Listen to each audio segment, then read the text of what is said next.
Alright, what's up? Welcome back, and today I've got an exciting tutorial because we're going to create this amazing transparent glass effect in Affinity Photo. Now, we're going to apply this effect on this orange, as you can see, so we're going to make the top half glass and the bottom half orange. Let's jump straight into it. So I've got my new document right over here, and I've got a couple of photos. There's the first one, there's the second one, and there's the third one, and this is going to be the background, so let's drag this one in first. So I'm going to press Command C, go to my document and press Command V, and now I just want to reposition it a little bit so that it looks nice, so maybe somewhere around here. Now, what I found in the original is that it actually looks nicer when the background is a little darker. So what I'm gonna do is I'm gonna create an exposure adjustment layer, and I'm gonna decrease the exposure quite a bit. Now, I don't want the full image to be darker. I just want to darken the brighter areas. So I'm gonna go into my blend options, and I'm gonna remove this effect, let's say, from the darker areas, and that works something like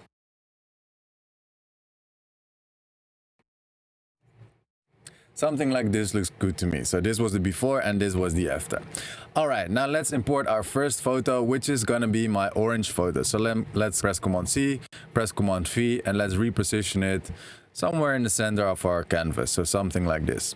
There's one little thing that I forgot, and that is to blur the background, so let's actually do that right now. I'm gonna create a lens blur, which usually is the most natural blur, and I'm just gonna blur my background quite a bit, even though it was already pretty blurry, but I like it when my background is blurry. So now we've got our orange in place, and now we're gonna import the next part, and that is this part right here. Now we still have to cut it out, so I'm gonna use my pen tool for this. I could also use my quick selection brush, but because the background is, let's say, also orange, it's gonna have a harder time to do so. So I'm just gonna use my pen tool to quickly make a cutout of this orange slice, basically. Now, the pen tool can be pretty tricky to master, but once mastered, it is a super powerful tool to make, pixel perfect selections. So spend your time on learning this tool. All right, so here we go. I think I selected a little bit too much, so I'm gonna drag this one in a little bit by holding Control. And now I'm gonna hit mask, and I'm pretty satisfied with this orange slice. So let's actually rename this one orange slice, and let's copy this one, and let's go over to our document and let's paste this one in. Now we want to drag this thing above our everything, let's say, and let's drag it to the middle of our screen. I'm gonna resize it and reposition it a little bit, and I want to position it so that the left part of my slice is in contact with the left part of my orange, and on the right side the same, so something like this.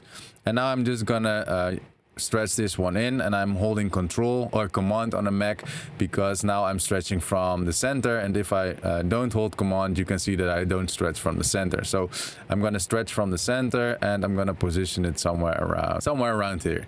Now I want to check if my edges are actually overlapping, so I'm gonna drag this one out a little further. And this one is pretty okay. Let's drag it out a little further. Something like this looks good to me. Now, what I want to do next is I want to turn this slice into a selection. So I'm gonna hold Command, and I'm gonna click on my slice, and you can see that my slice is currently turned into a selection. And what I want to do now is I want to add the top part of this orange. I want to add it to my selection. So I'm gonna grab my my lasso tool or freehand selection tool. I'm gonna go for the polygonal one. So I'm gonna hold Control, and I'm not really sure what the keyboard shortcut is on Windows. And I want to make sure that I actually cross this point, let's say. So I'm gonna hold Control, and I'm gonna cross this point somewhere around here. Let's zoom out a little bit, or just press Command 0 to zoom out. Make sure to hold Control, and we want to enter, let's say, in the same point once again, so around here. And now we're gonna close it while holding Control. So now we have added the top part to our selection. And what I want to do now is mask this part out of the orange. So I'm gonna select my orange layer, and actually let's rename this one. So I've got my orange layer selected, and now I'm gonna press the mask tool, and you can see that I have masked out the bottom. Now this also looks pretty funny, but this is not the effect that I'm looking for. So with my mask selected, I'm gonna invert my layer mask by pressing Command I. And now you can see that we have got the bottom part instead of the top part. All right, so now it's time to create the actual glass effect. Now to do this, we want to create a copy of our orange layer or a duplicate. So I'm gonna select my orange layer and I'm gonna press Command J. To create a duplicate, and now I want to invert this layer mask. So I'm gonna select my layer mask and I'm gonna press Command I to invert it. And now this I'm gonna call orange, let's say top or top orange, and this is gonna be the bottom one. And I'm gonna drag my top orange, let's say, all the way to the top as well. Now, of course, my part is now hiding my orange slice, and that is because we've got our top orange, let's say, on top of everything, so it's gonna be in the foreground. Now let's turn this thing transparent. So the first thing I want to do is I want to desaturate it all the way. So with my layer selected, I'm gonna press Command U on the keyboard to create a levels adjustment, an HSL adjustment layer.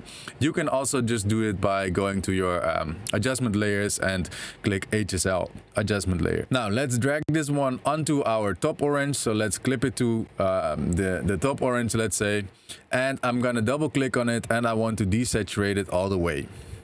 So it's gonna look something like this.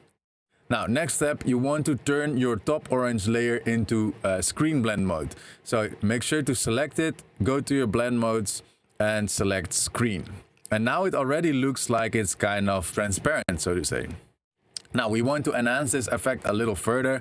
So with my HSL adjustment layer selected, I'm going to press Command L to create a levels adjustment layer. And why am I selecting my HSL adjustment layer? That is because it automatically clips to my top orange, because this HSL adjustment layer is also clipped to my orange layer, or top orange layer, I should say. So we're gonna tweak this thing a little bit to make it look more transparent. So I'm gonna increase my black levels quite a bit. I can increase my my